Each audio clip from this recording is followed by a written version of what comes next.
At its peak, the Roman Empire was a colossal force, spanning 3 continents, commanding legions and shaping the course of history. But how did this seemingly invincible empire come crashing down? Today, we dive deep into the complex, dramatic, and often shocking story of the fall of Rome. Rome's rise to power was meteoric. Like all great empires, it was bound to face challenges. Internal strife, economic troubles, and relentless barbarian invasions were just the beginning. Let's break down the key events that led to Rome's ultimate downfall.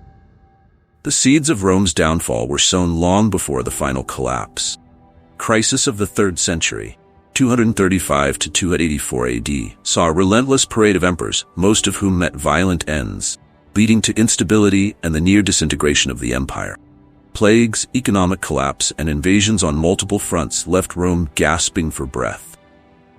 In an attempt to save the empire, Emperor Diocletian made the bold decision to split it in 2, creating the Western and Eastern Roman Empire.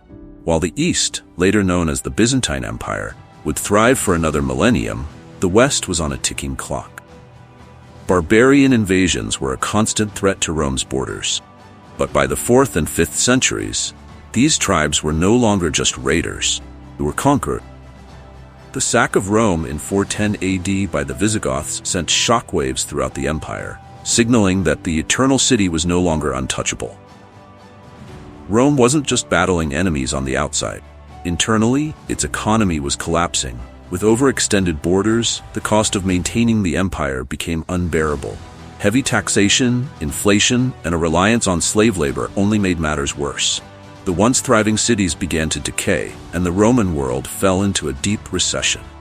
As Rome faced external and internal threats, a new religion was on the rise: Christianity. Once a persecuted minority, Christians gained prominence, especially after Emperor Constantine converted and legalized the faith.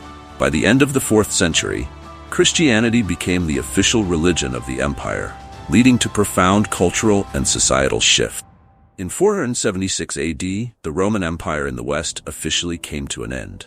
The last emperor, Romulus Augustulus, was deposed by the Germanic leader Odoacer. The mighty Rome had fallen, not with a bang, but with a whimper. The empire that had once ruled the world was no more, leaving behind a legacy that would influence the course of history for centuries. Although the Roman Empire fell, its legacy lives on. From our legal systems to our languages, and from our architecture to our governance, Rome's influence is everywhere. The fall of Rome wasn't the end, it was the beginning of a new chapter in the world's history. If you're fascinated by the rise and fall of great empires, don't forget to subscribe for more deep dives into history. And let us know in the comments, what do you think was the biggest factor in the fall of Rome?